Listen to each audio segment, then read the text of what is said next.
Shoo! Diba? Uy, diba trio kayo dati? Nasaan na yung isa niyong friend? Hay nako, wag mo nang hanapin yun dito sa amin dahil nasa shoo away na siya ngayon. True, wag mo na siyang hanapin dito sa amin dahil simula ngayon, yun na siya kabilang sa grupo namin. Di na namin siya kaibigan, no? Ganun ba? So, ano nangyari dun sa isa niyong friend? Bakit hindi na siya kaibigan ngayon? Aba, ewan namin dun. Kinat off nga lang kami bigla nun eh. Ewan ba namin dun sa babaeng yun? Ganun ba? Uy, diba? Trio kayo dati? Bakit hindi ka na sumasama dun sa kanila? Kinat off mo daw sila? Tama ba? Oo, kinat off ko sila. May pa-trio-trio pa silang nalalaman? Silang dalawa lang naman yung close. Ay, tapos ako lagi lang nilang nile-left out. Trio ba tawag doon? Yun lang. Favoritism yun. So, wala ka ng kaibigan ngayon. Ay, no. Nang kinat off ko sila, mas marami pa akong nakilalang kaibigan. So, saan mo naman nakilala yung mga kaibigan mo ngayon, yung mga bagong kaibigan mo ngayon? Eh di dito sa OFO Up. At dito sa OFO Up, alam mo ba, hindi mga plastic yung tao dito. At ang sasaya nilang kausap. At ang daming cute, gwapo, at magaganda. Wow, ang ganda pala ng OFO Up na yan Parang gusto kong gumamit niyan. True, kaya kung ako sa'yo, mag-OFO ka na din. Letter A? Teka, bakit letter yung napunta sa akin? Di pa dapat number lang? Mapapasok na po ako sa school. O anak, ano yung nasa lieg mo? New fashion po ito, ma. Opo. Eh, ano namang number ang nakuha mo, anak? Number 5 po, ma. Number 5? Siya, sige. Okay na rin yan. Wow! Bes? Ay, Bes, nandyan ka pala. Busy, Ano yung pinapanood mo? Nanonood kasi ako ng The Manipulated dito sa cellphone ko. Saan ka nanonood? Sa Look ako nanonood ng mga movie kasi marami kang pwedeng mapanood dun ng mga movies. Tapos, libre mo lang din siyang mapapanood. Ay nga pala, Bes, tingnan mo. Number 8 yung nakuha ko. Ay, wow, ang taas naman. Correct. Eh, ikaw pala. Anong number yung nakuha mo? Number 5. Okay na rin yun, Bes. At least meron. Pero bakit parang nakatago? Alisin mo kaya yung nasa lieg mo, Besh? Patingin nga ako. Ay, teka lang, Bes. Ipapakita ko rin naman to sa'yo eh. Pero, mamaya na lang. Ay, sus? Pwede rin naman ngayon eh. Patingin nga ako. Uy, teka lang. Ito naman eh, ang kulit mo naman eh. Sabi ko, mamaya na. Tsaka, tayo na kaya, pumasok na tayo. Anong oras na rin kasi eh. Baka malate pa tayo. Halika na, sumabay ka na sa akin. Ay, naku. Hoy! Ay, awa! Ay, pasensya ka na ha. Kuya, guard naman. Nakakagulat naman po kayo. Nga pala, saan ka pupunta? Saan pa po ba? Eh, di papasok ng school. Sandali, huwag ka munang dumiretso sa room nyo dahil lahat ng estudyante pinapapunta sa gym. Kaya ikaw, pumunta ka na rin doon para matingnan na rin kung anong number ba ang nakuha mo. Sige po. Sa susunod po huwag naman kayong manggulat. Nakakaloka kayo. Huwag ka kasing kape ng kape. Guys, dito daw pumunta yung nakakuha ng number 4. Guys, kung sino po yung nakakuha ng number 8, dito daw po kayo pumila. Uy, grabe no. May nakakuha daw pala ng letter. Kaya nga eh. Sino kaya yun?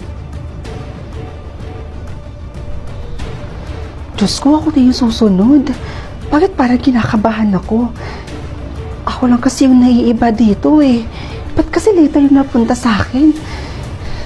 Okay, next. Diyos ko, Lord. Lumapit ka pa dito di kita maabot.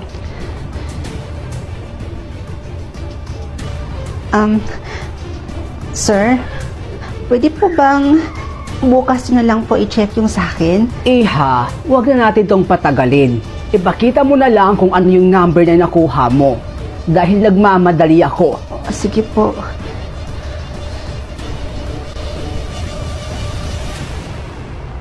Rod? Ay, bilat! Rods, maganda ba ako? Lyra naman! Ba't kailangan mo pang manggulat para itanong yan? Maganda rin naman ako, di ba? Lyra! Good morning, Ay, naka ng kabayo. everyone! Isa pa to. Naila, bakit ang saya-saya mo? Hay nako, Lyra, may boyfriend na kasi ako. Talaga? Oo naman. Mukha ba ako nagsisinungaling? Buti ka pa. Ako kailan magkakaroon? Don't tell me na until now, wala ka pang nakahanap na the one. My gosh, galaw-galaw din pag may time. Kayahin mo ko. Maghanap tayo. Gusto mo? Hoy, Naila, wag mo nga sa'yo itulad si Lyra. Hindi mo siya kagaya, no? Ikaw, para kang drone. Para kang drone na kahit saan-saan nang lumilipad sa mga lalaki, no? No, Rods! My gosh! Lyra, wag kang makinig dito kay Rods, no? Kasi kung siya yung papakinggan mo, walang mangyayari sa'yo. Look at you. Maganda ka. Sexy. Matalino. Alam mo ba na sa OFO ko lang nakilala yung boyfriend ko?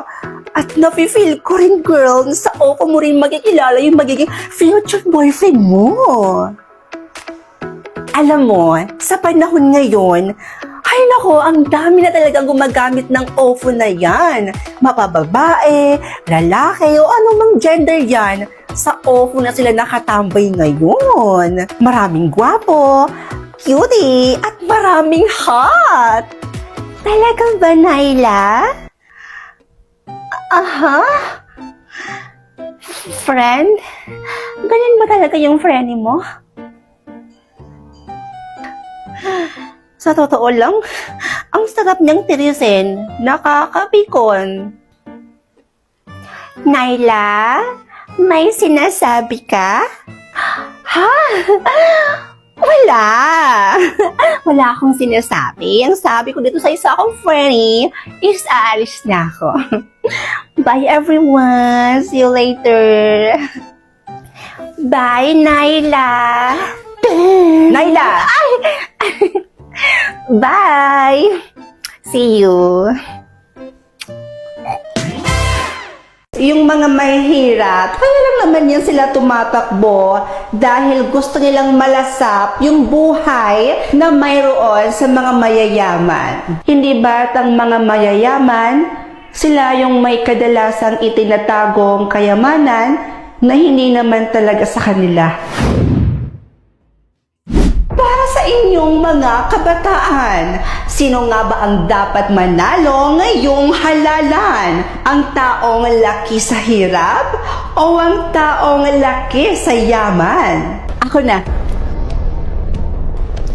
For me, mas karapat dapat manalo ang mga mayayaman dahil imposibleng maging korap sila, di ba? To be honest, yung mga mahihirap, kaya lang naman yan sila tumatakbo dahil gusto nilang malasap yung buhay na mayroon sa mga mayayaman. Ikaw naman, Team Green. For me, mas karapat dapat pong manalo sa halalan yung taong laki po sa hirap dahil naniniwala po ako na doon magmumula ang sipat siya na kailangan po ng mga taong salat sa buhay. Sa katunayan, ang mahihirap, kaya lang naman sila sumusuong sa pagpupolitiko dahil sa kagustuhan nilang maipagtanggol ang kapwa nilang mahihirap. At sa sinasabi mong korupsyon, sanay kami sa buhay na walang-wala. At kung hindi ako nagkakamali, hindi ba't ang mga mayayaman, sila yung may kadalasang itinatagong kayamanan na hindi naman talaga sa kanila. Kaya kung sinasabi mong kurap ang taong sanay sa hirap, I think nagkakamali ka doon. Ngayon ay mayroon na kayong desisyon kung sino nga ba sa kanilang dalawa ang inyong iboboto. Basta ha, Team Red tayo, number one sa balota. O ayan, Pisti. Pisting niya uwa. O, number one ha, number one sa balota, iboto nyo ha? Iboto nyo talaga number one sa balota. Ako lang ang iboboto nyo, ha? Ako lang, okay? Ito, number one sa balota. Madam, siguradong panalo na to. Okay na to. Ay naku, Yaya, alam mo, ako lang dapat ang manalo at hindi yung lang yon. Ayoko mapahiya doon sa babaeng yun, no? Speaking, madam, oh. Ayan siya, oh.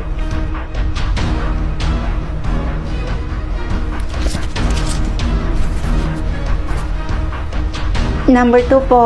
Number 2 po sa balota. Salamat.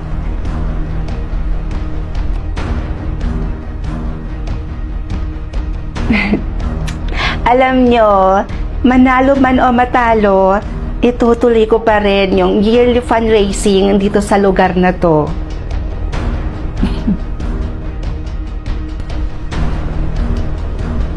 Uy, halang, may nalulunod, madam! Madam, may nalulunod! Kuya, pakiahon dito, bilis. Please, lumayo-layo muna po tayo. Parang awan nyo na. Para magawa ko po yung CPR. Yaya, tumawag ka ngayon ng ambulansya. Bilisan mo. Biga-biga talaga tong babaeng to eh.